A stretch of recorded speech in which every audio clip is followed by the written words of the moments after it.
even down to, The science of habit? yeah, yeah, that's a tough one. That's a tough one. If I could explain how to make everyone create a habit, that would be interesting to look into, because that's kind of looking into how we function as a creature, in which we are habitual creatures. We all have habits, even if they're really ineffective, useless, shitty habits, they're habits. No, you can have negative habits. Correct. Good habits. Yeah. Or you can have habits that lack efficacy. I do this shit all the time. It's not efficient, but this is what I do. This is what I repeatedly do. Yeah. We take for granted what we think we know. We have this idea of consciousness, who we think we are.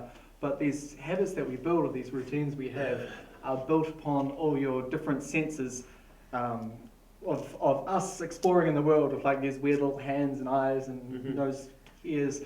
It puts it inside the body. The brain has no idea what's going on the outside other than what the senses give it.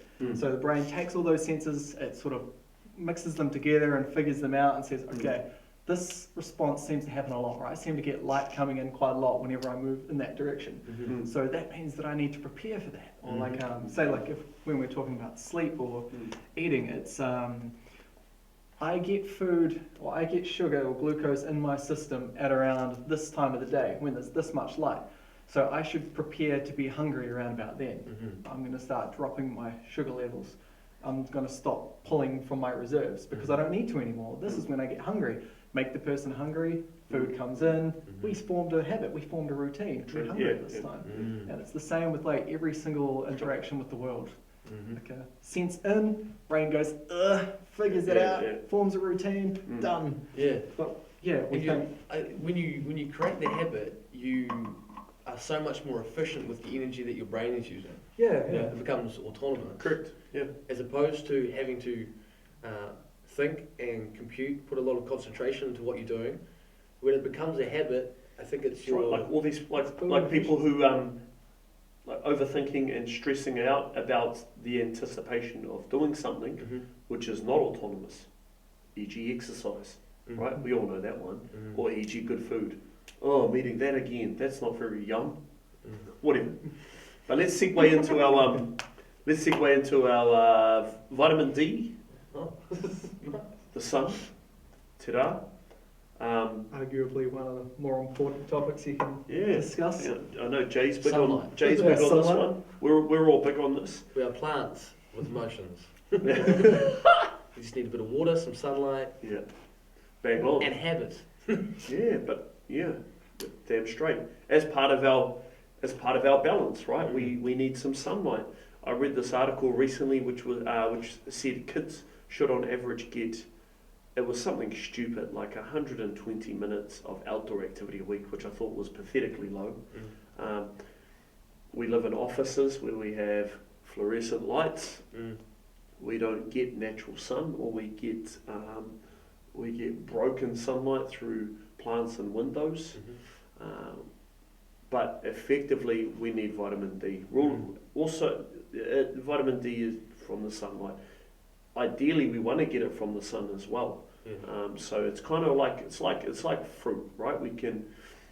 When we eat a piece of fruit and it has water, it has bits of fiber, it has elements in this nice little basket, right? Little package. Correct, which is a better delivery system for our body than in the form of some processed supplement or drink that's been boiled down. The same is to be said of vitamin D. If we can get it from the sun over a supplement, that is ideal. Challenging to get enough down here in the deep south. Even challenging based on your skin pigment, the further from the centre of the earth we live. And also the lifestyle. I think the lifestyle is the hugest effect. The hours we spend indoor, seasonal affective disorder, particularly the hours we spend indoor in the deep south during winter.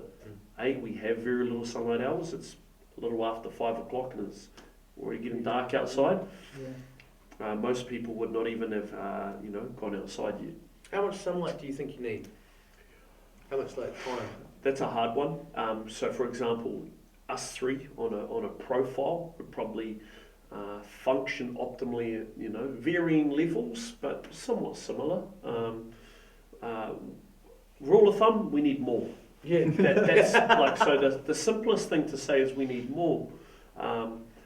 When we have a work break, or our means of transport are getting to work, the more we can spend that in sunlight or outdoors, the better.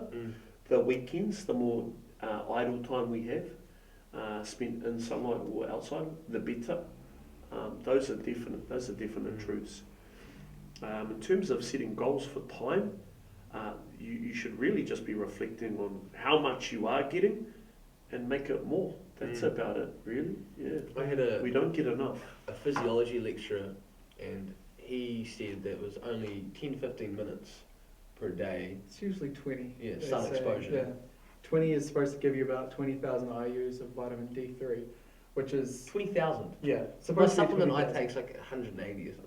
Yeah, we're only So we're allowed. way under. I think New Zealand's only allowed, or New Zealand and Australia are only allowed to sell 1,000 IUs because they messed up their toxicity levels ages ago in Australian regulations, and they haven't changed it since. I'll get 10,000 IUs and From the States.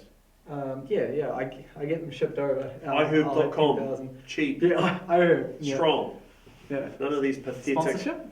None of these pathetic 1,000 IUs, right? Yeah, They are. It's pathetic. What's It's 10,000? So Particularly, the problems I have, I don't get any sort of effect unless I have over 5,000.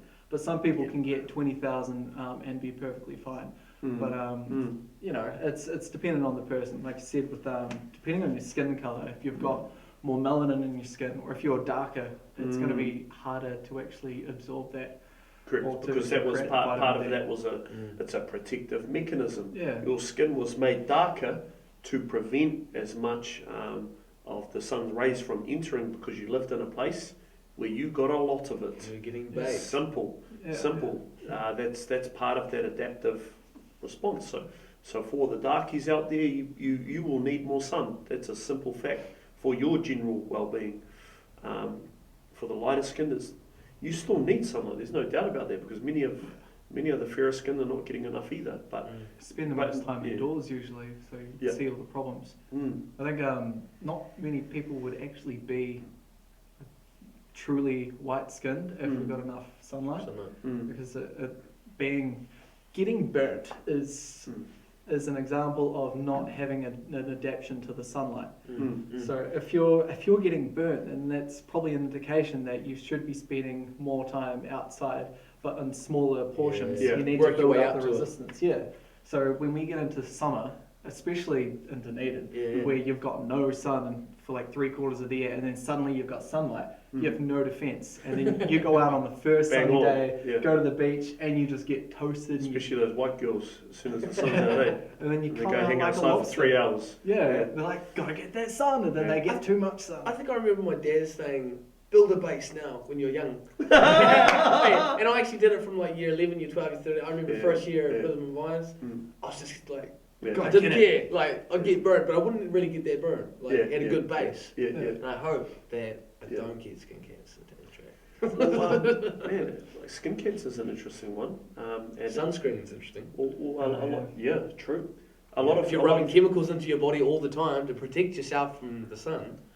Our skin's also our skin's a big organ, isn't it? It absorbs. But skin cancer, the second biggest sensory organ in the body. Okay. The more you know. Anyway, let's stay with the sun. Stay with the sun. Stay with us, Race. But skin cancer. Often, where the sites in which the melanomas develop from areas that see little sun. So it's all the areas we have covered. We seldom get skin cancer on the forearms. In the face. They do come. For example, if people get them on the head, it's usually from where they've either been balding, as in hair has been there protecting it, but they often get it in areas that will get heavily attacked in a kind of aggressive seasonal manner. So actually,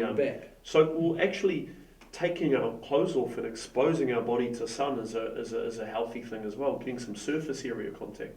Again, controlled, not blooming doing the old. Can't wait for summer. It needs to be 5 minutes. Don't just get straight in the undies and get out there all day. We should do some outside podcasts.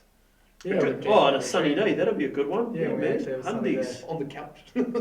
Yeah, Just chilling. yeah. Oh, I've got a That's a good idea. good little tidbit if you want to go outside and get some sun.